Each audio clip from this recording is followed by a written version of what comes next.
Hello students, welcome back to my YouTube channel Science Fantasy. We are doing unit number 2 solution, and in this unit we discuss about the colligative property. We have 4 colligative property, that is elevation in boiling point, relative lowering in vapor pressure, osmotic pressure, and depression in freezing point. Out of 4 we have done 3 our colligative property. Now in this lecture we are discussing about the depression in freezing point. Before we go through the depression in freezing point, we have to know what is the freezing point. ये आपका जो freezing point होता है ये क्या होता है. मैं आपको बताना चाहूँगी कि फ्रीजिंग पॉइंट किसी भी सब्सटेंस का वो टेम्परेचर होता है जिस टेम्परेचर पे सॉलिड और लिक्विड फॉर्म जो होती है सब्सटेंस की उसकी जो होते हैं वो सेम वेपर प्रेशर होता है. यानी कि आप कह सकते हो freezing point of substance is the temperature at which liquid and solid form of that substance has same vapor pressure. जिसमें क्या होता है कि जो सॉलिड फॉर्म होता है और जो लिक्विड फॉर्म होता है उसका जो वेपर प्रेशर होता है वो क्या होता है, सेम होता है. उस टेम्परेचर को हम उस सब्सटेंस का क्या कहते हैं, फ्रीजिंग पॉइंट कहते हैं. एक्सपेरिमेंटली हमेशा ऐसा ऑब्जर्व किया जाता है कि जो फ्रीजिंग पॉइंट होता है सोल्यूशन का वो हमेशा कम होता है as compared to the pure solvent. You can say freezing point of solution is always lower than as compared to freezing point of pure solvent. ये जो आपका यहाँ पे ये इसका फ्रीजिंग पॉइंट सोल्यूशन का प्योर सॉल्वेंट से कम होता है, इसी को हम क्या कहते हैं, डिप्रेशन इन फ्रीजिंग पॉइंट. जैसे मैंने आपको एलिवेशन का मतलब बताया था कि ऊपर इंक्रीज करना होता है, वैसे डिप्रेशन का मतलब क्या होता है, डिक्रीज. यानी कि जो आपका प्योर सॉल्वेंट है उसका फ्रीजिंग पॉइंट जो होता है उसमें जब आप सोल्यूट ऐड करके सोल्यूशन बनाते हो तो फ्रीजिंग पॉइंट में जो भी आपका डिक्रीज होता है this is known as the depression in freezing point. Depression in freezing point को समझने के लिए हम एक प्लॉट ड्रॉ करेंगे और वो प्लॉट हमारा किस में होगा, टेम्परेचर और वेपर प्रेशर में. सपोज करो इस वाले एक्सिस पे मैंने क्या लिया, टेम्परेचर, और इधर वाले एक्सिस पे मैंने क्या लिया, वेपर प्रेशर लिया. अब आप ये देखो, अगर मैं एक किसी भी सोल्यूशन का जो वेपर प्रेशर होता है वो टेम्परेचर को डिक्रीज़ करने के साथ साथ डिक्रीज़ करता है, बिकॉज जो वेपर प्रेशर होता है वो डायरेक्टली प्रोपोर्शनल होता है टेम्परेचर की. अगर आप टेम्परेचर को इंक्रीज़ करोगे तो वेपर प्रेशर भी इंक्रीज़ करेगा, एंड अगर मैं टेम्परेचर को डिक्रीज़ करूँगी तो वेपर प्रेशर भी क्या होगा, डिक्रीज़ होगा. And you know about the what is the vapour pressure, the pressure exerted by the molecules of vapor on the surface of liquid in equilibrium is known as the vapour pressure. तो अगर मैंने यहाँ पे suppose करो graph plot करना start किया, let suppose कि जो मेरा प्योर सॉल्वेंट था उसका जो वेपर प्रेशर है वो यहाँ पे ए था. अगर मैं टेम्परेचर को जो है डिक्रीज़ करूँगी, फ्रीजिंग करना है तो ऑब्वियस है फ्रीजिंग के लिए हम टेम्परेचर को क्या करेंगे, डिक्रीज़ करेंगे. तो जो इसका वेपर प्रेशर होगा वो क्या होगा, ऐसे डिक्रीज़ करेगा. सपोज करो एक पॉइंट बी आया, इस पॉइंट पे जो है जो सॉलिड है वो अपीयर हुआ हमारा, एंड फिर आप फर्दर टेम्परेचर को डिक्रीज़ करते हो तो आपका जो वेपर प्रेशर है बहुत ज़्यादा तेज़ी के साथ क्या करता है, डिक्रीज़ करता है. यहाँ से क्या होता है, जो सॉलिड फॉर्म होती है वो हमारी क्या हो जाती है, अपीयर हो जाती है. ये चीज़ क्या है आपकी, सॉलिड फॉर्म जो है हमारी वो क्या हो रही है, अपीयर हो रही है.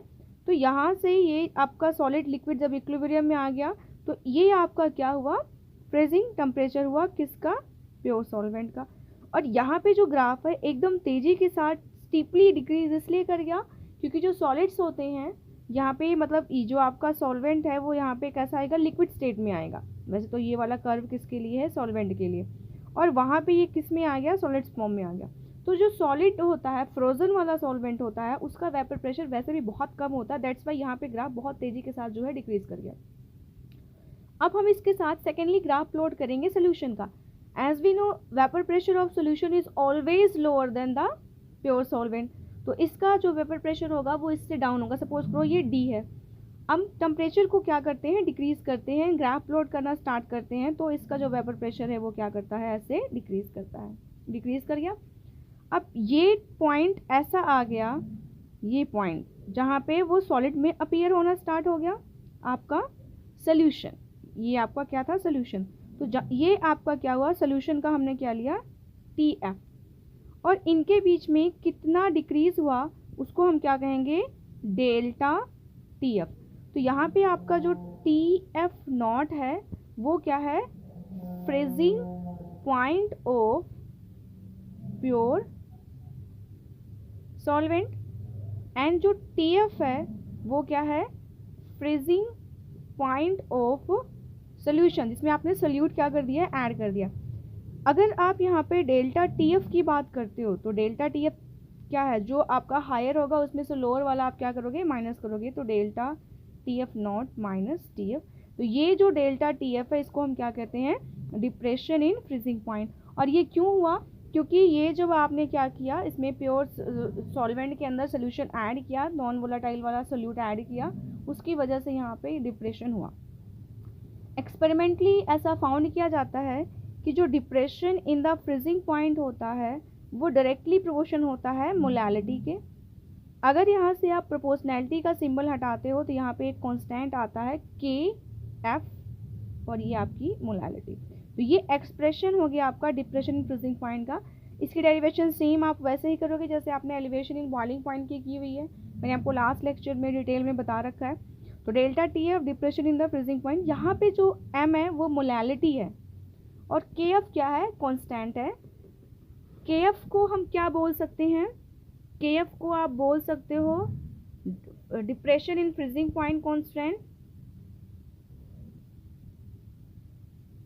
Depression in freezing point constant. Secondly आप इसको बोल सकते हो molal depression constant, molal depression constant, and इसका एक नेम और है क्रायोस्कोपिक कांस्टेंट। क्रायो वर्ड जो होता है वो हमेशा लो टेम्परेचर के लिए आप यूज करते हो, that is the cryoscopic constant. तो हमारा जो एक्सप्रेशन था delta T F is equal to K F M, अगर मैं यहाँ पे क्या करूँ, मोलैलिटी 1 ले लूँ, यूनिटी ले लूँ, तो delta T F is equal to K F. तो you can say the molar depletion constant is defined as the depression is freezing point when the molality of solution is taken 1। जब आप जो molality लोगे solution की वो क्या लोगे, 1 लोगे। इसकी जो यूनिट होती है, यूनिट सेम वही होगी, केल्विन केजी पर मोल। आप इसको ऐसे भी लिख सकते हो, केल्विन केजी, और यहाँ पे पर मोल की जगह मोल इनवर्स यूज़ कर सकते हो। तो इम्पोर्टेंट है, यूनिट्स जो है इनकी सेम है, तो इस वजह से आप जो है इसका यहाँ पे यूज़ करोगे। मोलर डिप्रेशन कांस्टेंट को अगर हम जो है कैलकुलेट करना चाहें एंथैल्पी ऑफ फ्यूजन से, फ्रॉम, वैसे इसकी डेरिवेशन नहीं है, सिर्फ फॉर्मूला आपने ध्यान रखना है, फ्रॉम एंथैल्पी ऑफ फ्यूजन से अगर हम मोलर डिप्रेशन कांस्टेंट को कैलकुलेट करना चाहें तो K F is equal to R T naught का स्क्वायर अपॉन 1000 LF, या इसको ऐसे भी लिख सकते हो M2R T नॉट का square upon 1000 delta fusion H। इसमें आपको वैल्यूज़ पता है कि क्या है, जैसे कि आपको पता है कि जो KF है वो क्या है, molal depression constant either cryoscopic constant. What is R? R is the universal gas constant जिसकी जो वैल्यू होती है वो 8.314 केल्विन केजी जूल पर केल्विन पर मोल होती है, इसकी जगह तो जूल पर केल्विन पर मोल। इसकी R की बहुत सारी वैल्यूज़ आपने कर रखी हैं यहाँ पे। जो यहाँ पे LF वर्ड यूज़ हुआ है, LF किस चीज़ के लिए यूज़ हुआ है, LF आपका latent heat of fusion. Latent heat of fusion को हम हिडन हीट कहते हैं, जब कोई भी चीज़ एक फॉर्म से दूसरे फॉर्म में जब चेंज होती है बिना टेम्परेचर में कुछ भी चेंज आए तो उसको आप लेटेंट हीट कहते हो। एक तरह की हिडन हीट होती है जो फेस ट्रांसफॉर्मेशन के लिए यूज़ होती है। तो जो आपका LF है वो क्या है, latent heat of fusion, latent heat of fusion. Fusion से जो यहाँ पे मतलब है वो मेल्टिंग से होता है। यहाँ पे टी नॉट जो आपका है freezing point of the pure solvent हो गया। इस केस में आपका यहाँ पे M2 जो सॉरी यहाँ पे आप M2 मत लो, यहाँ पे आप M1 लेंगे। M1 क्या है? Molecular mass of pure solvent. और R gas constant, T not pure solvent का फ्रीजिंग पॉइंट है। और डेल्टा फ्यूजन H क्या है? H क्या होता है आपका? Enthalpy, that is the enthalpy of fusion in calories. तो इसके भी यहाँ पे आपको न्यूमेरिकल आएंगे, बट इतना ज़्यादा नहीं आएगा, बट फिर भी सिलेबस में है तो आप इसको देख लोगे। अगर हम यहाँ पे एलिवेशन इन बॉइलिंग पॉइंट लेते हैं तो सेम फॉर्मूला आएगा, बट सिर्फ यहाँ पे डेल्टा वेपराइजेशन आ जाएगा H, यानी कि एंथैल्पी ऑफ वेपराइजेशन आ जाएगा। बाकी ऑलमोस्ट जो फॉर्मूलाज होते हैं वो क्या होते हैं? सेम होते हैं। नेक्स्ट करेंगे कि हम किस तरीके से मॉलिक्यूलर मास कैलकुलेट कर सकते हैं सोल्यूट का यूजिंग दिस प्रॉपर्टी। तो calculation of molecular mass of solute using depression in freezing point. Okay, first we write here delta TF is equal to KF into M। यहाँ पे आपको पता है कि F जो है वो क्या है? मोलैलिटी है। अब मोलैलिटी निकालने के लिए लेट्स सपोज इफ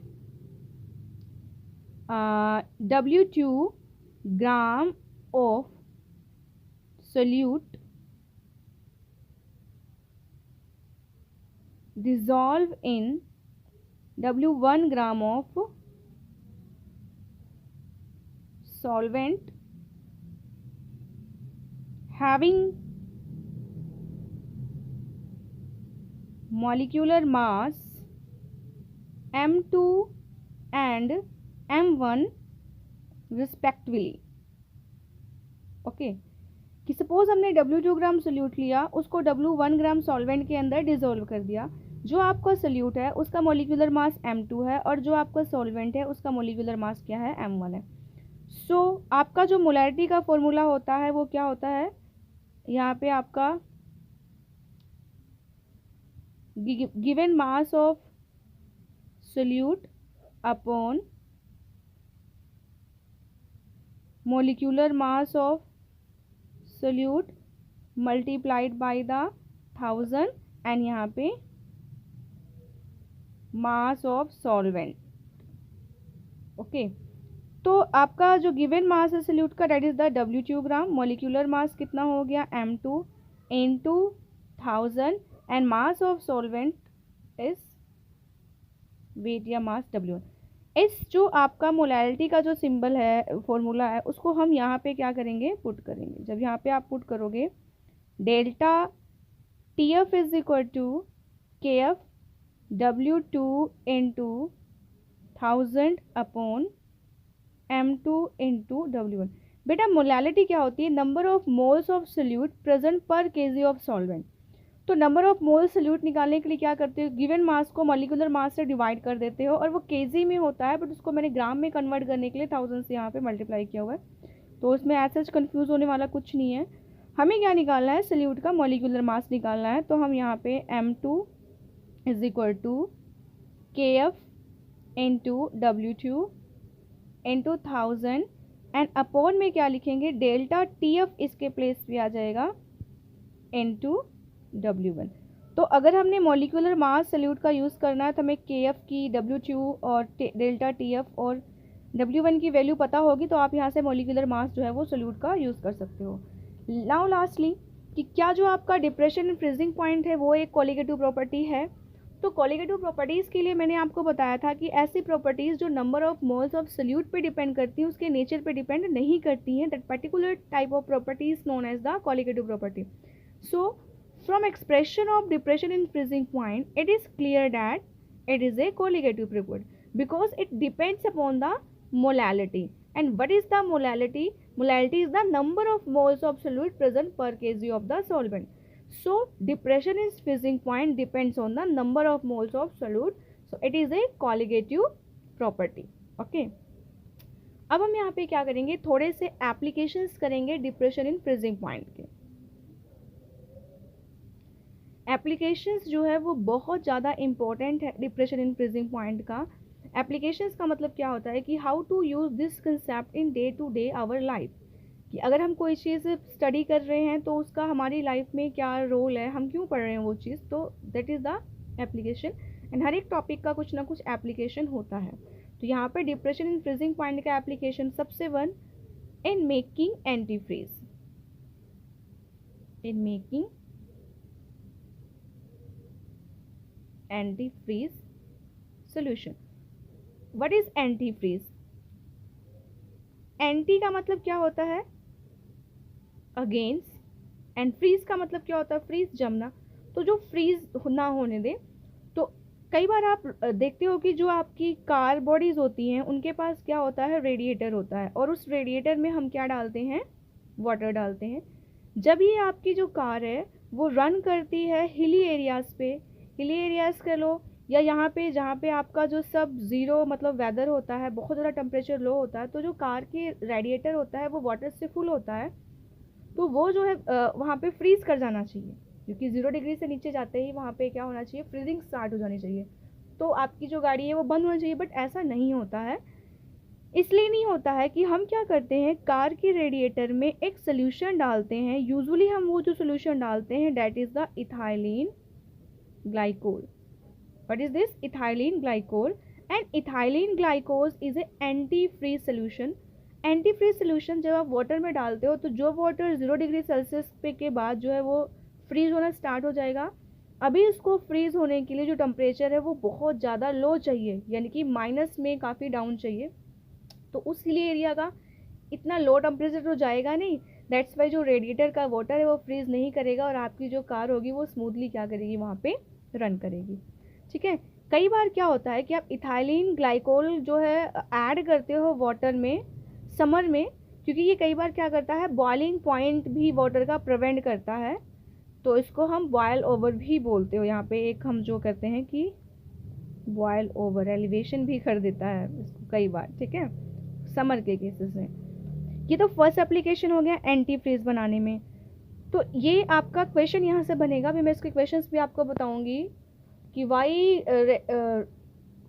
क्वेश्चन क्या हो सकता है आपका, why water in the car radiator not freeze at hilly area either sub zero temperature. तो you can write because we adding there anti freeze solution ethylene glycol which depress the freezing point of water. Okay, now second, in melting of ice on the road, in melting of ice on road। अब ये melting का क्या मतलब होता है कि कोई चीज़ अगर मेल्ट कर रही तो उसके मेल्टिंग में इसका क्या रोल है? देखो स्टूडेंट्स, इसमें क्या होता है कि जहाँ पे बहुत ज़्यादा स्नो, हेवनली स्नोफॉल होता है, स्नोफॉल की वजह से क्या होता है कि जो रोड्स होती हैं वहाँ पे स्नो फॉलिंग इतनी होती है कि बर्फ़ जम जाती है, हर जगह स्नो हो जाता है, और वो जो आइस वहाँ पे गिरती है क्योंकि टेम्परेचर डाउन हो जाता है स्नोफॉल की वजह से, इसलिए वहाँ पे रोड वगैरह ब्लॉक्स हो जाते हैं। और दूसरा क्या होता है, वो ईजिली मेल्ट नहीं करती है। तो अगर हम क्या करें कि जो स्नो है, जो बर्फ़ है आपकी, उसका जो फ्रीजिंग पॉइंट है वही क्या कर दें? लो कर दें, जिससे जो टेम्परेचर वहाँ का है उस पर भी वो जमे ना। तो विंटर सीजन में जो हिल एरिया होते हैं वहाँ पे अगर हम जो है रोड साइड्स पे लाइक सोडियम क्लोराइड या कैल्शियम क्लोराइड डाल देते हैं, रोड पे स्कर्ट कर देते हैं, स्कैटर्ड कर देते हैं, तो जो आइस होता है वो क्या कर देता है? आपका मेल्ट हो जाता है। रीज़न क्या है कि जो मैंने क्या लिया, सॉल्ट और आइस का मिक्सचर लिया। सपोज करो वो आइस जो है वो 0 डिग्री टेम्परेचर पे आपकी क्या कर रही है? फ्रीज कर रही है। तो अगर आप उसमें क्या कर रहे हो? सोडियम क्लोराइड डाल रहे हो, तो अब क्या होगा? उसको फ्रीज करने के लिए -21 डिग्री सेल्सियस टेम्परेचर चाहिए, तभी वो फ्रीज करेगा, अदरवाइज वो फ्रीज नहीं करेगा। और इतना ज़्यादा डाउन टेम्परेचर वहाँ का क्लाइमेट का जाएगा नहीं, तो वो जो बर्फ़ होगी वो मेल्ट करी रहेगी। इस वजह से अगर आप कैल्शियम क्लोराइड डालते हो तो जो कैल्शियम क्लोराइड और आइस का मिक्सचर होगा, अब उसका जो फ्रीजिंग पॉइंट होगा वो क्या होगा? -55 डिग्री सेल्सियस। तो क्या किया? -55 डिप्रेशन कर दिया फ्रीजिंग पॉइंट का, और जो वहाँ की आइस होगी वो मेल्ट करती रहेगी, वो फ्रीज नहीं होगी, बिकॉज इतना डाउन टेम्परेचर जाएगा तभी वो क्या करेगी? फ्रीज करेगी, अदरवाइज वो फ्रीज नहीं करेगी। तो ये इसके दो इम्पोर्टेंट एप्लीकेशंस हैं। इनसे जो है पेपर में क्वेश्चन पूछा जाता है कि what is the use of calcium chloride and magnesium chloride, या आप उसमें ऐसा भी बोल सकते हो कि वाई कैल्शियम क्लोराइड और sodium chloride are scattered on road over ice. तो लाइक किसी भी तरीके से स्टेटमेंट चेंज करके वहाँ पे आपको जो है क्वेश्चन देते हैं, तो आप होप सो ये कर लोगे। Now let's doing some numerical based on the depression in freezing point. मैं हर एक टॉपिक के साथ आपको 2-3 न्यूमेरिकल करवा रही हूँ बेटा। प्रैक्टिस के लिए मैं आपको क्वेश्चंस भेजूँगी, आप करिएगा। काफ़ी इंटरेस्टिंग चैप्टर है, इसमें से न्यूमेरिकल बहुत ज़्यादा आते हैं पेपर में। Start first numerical, a solution containing 34.2 gram of cane sugar. एक सोल्यूशन में 34.2 ग्राम क्या है आपका केन शुगर है। Dissolve in 500 cubic centimetre of water. Dissolve in, जिसमें डिजोल्व होगा वो सॉल्वेंट होगा, और जिसको डिजोल्व करोगे वो आपका क्या होगा, सोल्यूट होगा। सो आप कह सकते हो मास या सोल्यूशन लिख लेते हैं। यहाँ पे चैप्टर का नाम भी सोल्यूशन है, न्यूमेरिकल का भी सोल्यूशन करेंगे। मास ऑफ सोल्यूट कितना है आपका 34.2 ग्राम। डिजोल्व किस में है, वॉल्यूम ऑफ सॉल्वेंट। सॉल्वेंट का वॉल्यूम कितना है 500 सेंटीमीटर क्यूब, और ये जो आपका सॉल्वेंट है वो आपका एक्चुअल में क्या है, वाटर है। ठीक है, फिर आपको क्या दिया हुआ है यहाँ पे, water froze at -0.374 degree Celsius. यहाँ पे आपको डिप्रेशन इन फ्रीजिंग पॉइंट दिया हुआ है कि डेल्टा TF कितना दिया हुआ है 0। आपने पॉजिटिव वैल्यू लेनी है, नेगेटिव में नहीं लेना, बिकॉज ये नेगेटिव में ही होता है, तो कैलकुलेशन में ऐसा कुछ नहीं डालना। अब हमें पता है कि अगर अब हम ये यहाँ से क्या निकालना है, calculate the freezing point depression constant of KF की वैल्यू निकालनी है। किसकी वैल्यू निकालनी है, KF की। Delta TF is equal to KF into M। And अगर हम इस इक्वेशन को रीअरेंज करते हैं तो we have KF is equal to delta TF upon M। Molality चाहिए, तो सबसे पहले हम मोलैलिटी निकालेंगे। मोलैलिटी क्या होता है, पर केजी ऑफ सॉल्वेंट की बात करते हैं। तो यहाँ से देते हैं कि अगर जो है 34.2 ग्राम 500 में होगा तो 1000 क्यूबिक सेंटीमीटर में कितना होगा, व्हाट अबाउट 1000 सेंटीमीटर क्यूब। तो 1000 सेंटीमीटर क्यूब में कितना हो जाएगा, इसका डबल कर लेंगे। डबल करने के लिए कितना जाएगा, इसको अगर 34.2 को 2 से मल्टीप्लाई करेंगे, 2 2 ज़ा 4, 4 2 ज़ा 8, 2 ज़ा 6, 68.4 ग्राम इन 1000 सेंटीमीटर क्यूब। क्योंकि वाटर की जो डेंसिटी होती है वो कितनी होती है 1 ग्राम पर सेंटीमीटर क्यूब, यानी कि जो ये 1000 सेंटीमीटर क्यूब है वो किसके इक्वल है, 1000 ग्राम के इक्वल है। मीन्स कि यू कैन से कि केन शुगर कैसा प्रेजेंट है 68.4 ग्राम इन 1000 ग्राम। ओके, अब हमें बात आती है कि हम क्या निकालेंगे, मोलैलिटी।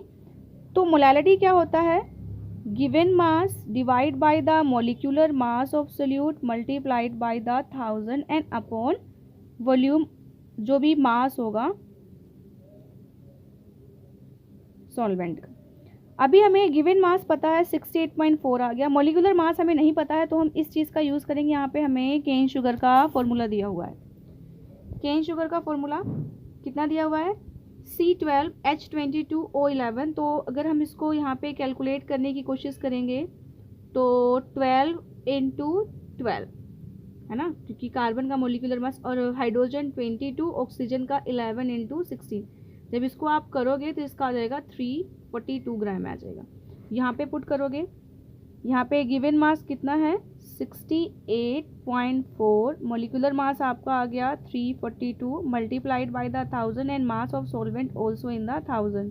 तो इससे कैंसिल हो गया, और जब यहाँ पे आप डिवाइड करोगे, क्योंकि इसका डबल ही था ना बेटा ये, तो ये कितना आ जाएगा 0.2 मोलर। कितना आ गया 0.2 मोलर आ गया। मोलैरिटी 0.2 मोलर आ गई। डेल्टा TF की वैल्यू आपको कितनी दी हुई 0.734, एंड पुट करोगे तो यहाँ से आपकी जो वैल्यू होगी वो हम नेक्स्ट पेज पे करते हैं इसको। मेरा क्या आएगा यहाँ पे, delta T F is equal to K F into M. So K F is equal to delta T F upon M. Delta T F की वैल्यू आपको कितनी दी थी, क्वेश्चन भी बना था 0.374 केल्विन, एंड अपॉन में जो मोलैलिटी आपकी आई है 0.2 मोलर आपका यहाँ पे आया हुआ है। तो इसको आप अगर करोगे डिवाइड तो ये हो जाएगा 3.74 अपॉन 2, ये हो जाएगा ना, क्योंकि एक पॉइंट से एक पॉइंट आप यहाँ पे क्या कर दोगे, यहाँ पे केल्विन और यहाँ पे ये मोल है। तो 2 1 ज़ा 2, 0.28 ज़ा 16 एंड 2 7 ज़ा 14 केल्विन पर मोलर। ओके, तो ये आपका क्या आ गया, के एफ की जो है वो वैल्यू आ गई। Okay, now let's start next numerical. 1 gram of non electrolyte solute. तो जो कुछ भी आपको दिया हुआ है वो आप सबसे पहले लिख लो यहाँ पे, मास ऑफ सोल्यूट कितना दिया हुआ है, 1 gram. Dissolve in 50 gram of benzene. यहाँ पे आपको क्या दिया हुआ है, मास ऑफ सॉल्वेंट कितना दिया हुआ है, 50 ग्राम। और सॉल्वेंट आपका क्या है, बेंजीन। बेंजीन का क्या है, C6H6 बेंजीन का होता है। तो हम यहाँ पे क्या करते हैं, मोलिक्यूलर मास ऑफ बेंजीन भी निकाल ही लेते हैं, अगर हमें आगे यूज़ हुआ तो ठीक है, नहीं तो कोई बात नहीं। 6 × 12 + 6 2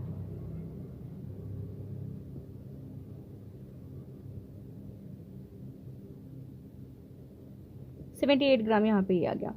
ओके, फिर नेक्स्ट क्या है, freezing point of lower the freezing point benzene by 0.40 kelvin. Lowering दी हुई है, लोअरिंग का मतलब आपको क्या दिया हुआ है यहाँ पे, डेल्टा टी एफ। किसकी वैल्यू दी हुई यहाँ पे, डेल्टा टी एफ। तो डेल्टा टी एफ की वैल्यू आपको कितनी दी हुई है, 0.40 kelvin. The freezing point depression constant for benzene is, यहाँ पे बेटा के एफ की वैल्यू भी आपको दे दी गई है 5.12 kelvin kg per mole. Find the molecular mass of solute. So molecular mass of solute का फॉर्मूला मैंने आपको बताया था, M2 is equal to KF into W2 into 1000 upon delta TF into W1। अभी ये जो KF है वो तो यही है। W2 एक्चुअल में क्या था, W2 आपका था mass of solute and W1 क्या था, mass of solvent. As such put करो, KF की वैल्यू है 5.12 इंटू, KF की वैल्यू क्या है 5.12 इंटू W2 वो कितना दिया है आपको, 1 दिया हुआ है, इंटू आपको 1000 से यहाँ पे मल्टीप्लाई करोगे अपॉन डेल्टा TF की वैल्यू 0.40 और यहाँ पे आपका W1 आपको कितना दिया हुआ है, 50 ग्राम दिया हुआ है। तो इन सबको जो आप मल्टीप्लाई करके यहाँ पे सॉल्व करते हो तो आपकी वैल्यू आ जाएगी 256 ग्राम यहाँ पे आ जाती है। तो मोलिकुलर मास जो सोल्यूट का है वो कितना आ गया, 256 ग्राम। तो आप यहाँ से न्यूमेरिकल्स करोगे, इसके यहाँ पे बहुत सारे न्यूमेरिकल्स आपको पेपर में आने वाले हैं। आज हमने अपनी क्वालिटेटिव प्रॉपर्टीज़ जो हैं वो 4 की चारों जो हैं वो कंप्लीट कर ली हैं। होप सो आपको सारी समझ में आ गई होंगी students. So keep watching my videos and like the videos, subscribe the channel. Thank you so much. In case of any query, you can ask me anytime. Okay, thank you.